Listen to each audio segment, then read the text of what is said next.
Hello, this is Brian Shannon from Alpha Trends Blogspot. It's Wednesday, November 2nd, 2006, and we're going to go ahead and take a look at some stocks for trading tomorrow. I got a couple emails today, people requesting, hey, Brian, can you talk a little bit more about the Qs?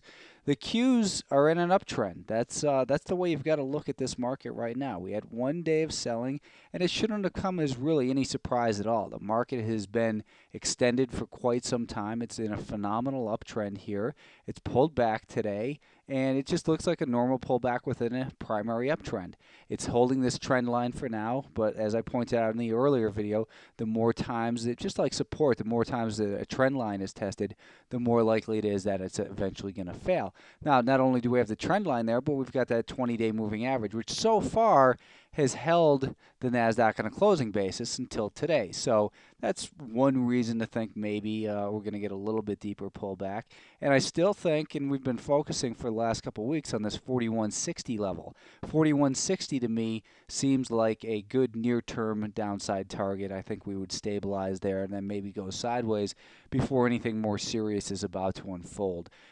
We got a sharp sell-off in the afternoon. I think it's setting up for a little bit of a bounce, maybe up towards the 4230, 4225 level, and then I would look maybe for an opportunity to sell the this market short. Now the Qs, you can draw in a nice head and shoulders pattern in here, which will give you a height right here from the middle, from the middle of the neckline right here at 42 bucks a share, going straight up to the top of the head at 42.90. We would then subtract 90 cents from 42.20, and we would come up with a target of 41.30. Would be the target for such a move. So 41.30. Again, I think 41.60 is the more likely area because we've had support in there prior, and it's also been resistance. But maybe the market overshoots and heads down towards that 41.30 just to catch a lot of people off guard, and then maybe squeeze them a little bit, and then we start to turn sideways a little bit. The only reason that I'm more concerned about the overall picture continues to be this picture here of the semiconductor index, and the semiconductors. Failed moves come fast moves typically. We haven't seen a fast move down. We saw this first leg lower. We saw the 10-day moving average cross through the 20-day moving average.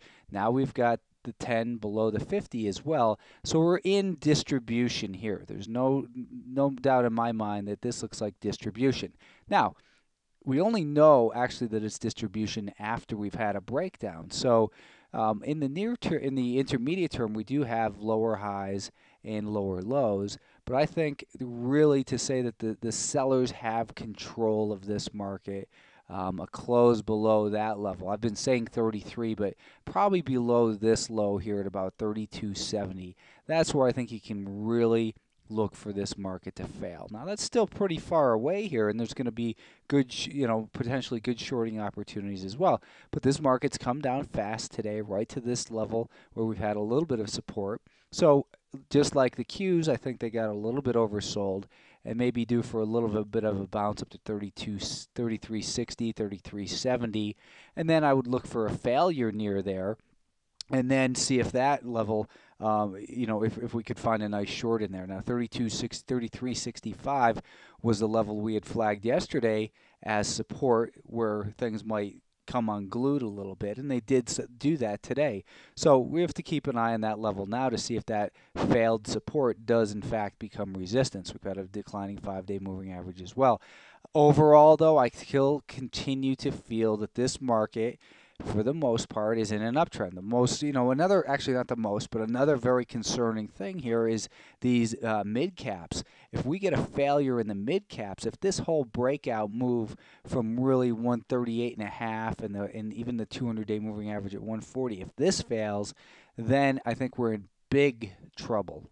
I mean, real big trouble for the market. I don't want to scare anyone or overstate it, but if this move fails and the semiconductors go too, then things could get pretty ugly here. But listen, we're in a stock pickers environment. We're always in a stock pickers environment. There's always going to be stocks going up.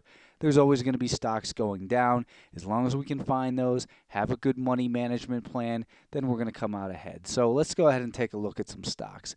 Scaling got all screwed up on this one, but this is Alexion Pharmaceuticals, symbol ALXN. And in Alexion here, we saw a big volume today, and this is a stock we looked at earlier in the week as well. The stock keeps wanting to break past this 39 level, but gets rejected. If we look at a 10-minute time frame, though, or even if we look at the 5-minute time frame for a little bit more clarity, we saw big volume on the way up. Biggest volume come near turning points.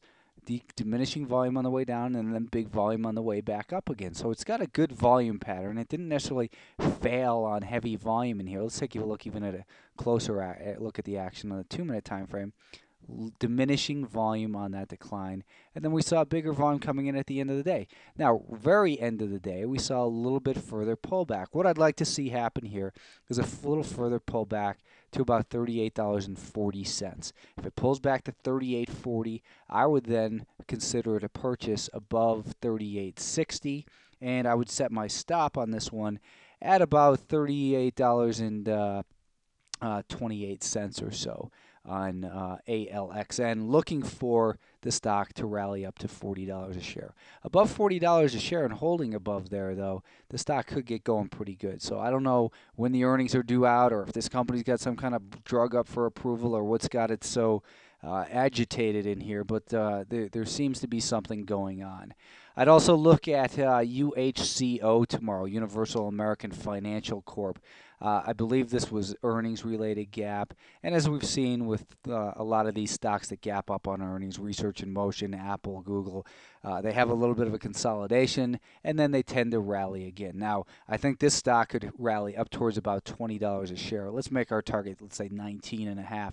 So what I'd like to do let's look at the weekly time frame first, just to show you where we are there.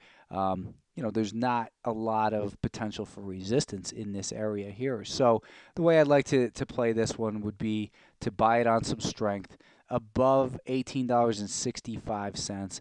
I think that then you could target $19.50, so about 85 cents of upside. And I think your risk could go at $18.43, so risking about 20 cents to make about 95 cents, I think 85 cents. So a nice risk-reward ratio in a stock that is trending higher, but only if it goes on strength would I buy it. Another strong stock in this market is PC Connection, symbol PCCC.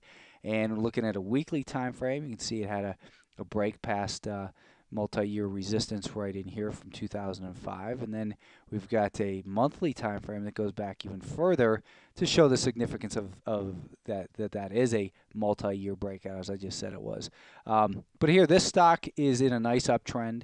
It came down, it's recovered now on the 10-minute time frame. It looks like the buyers took back control of this stock once again here today with this, actually with late yesterday afternoon, and it held on to those gains today. So in here, just to be on the safe side, I'd say let's let this stock pull back to $11.35. It's not much, but let's wait for a 9-cent retracement, then buy it above $11.45.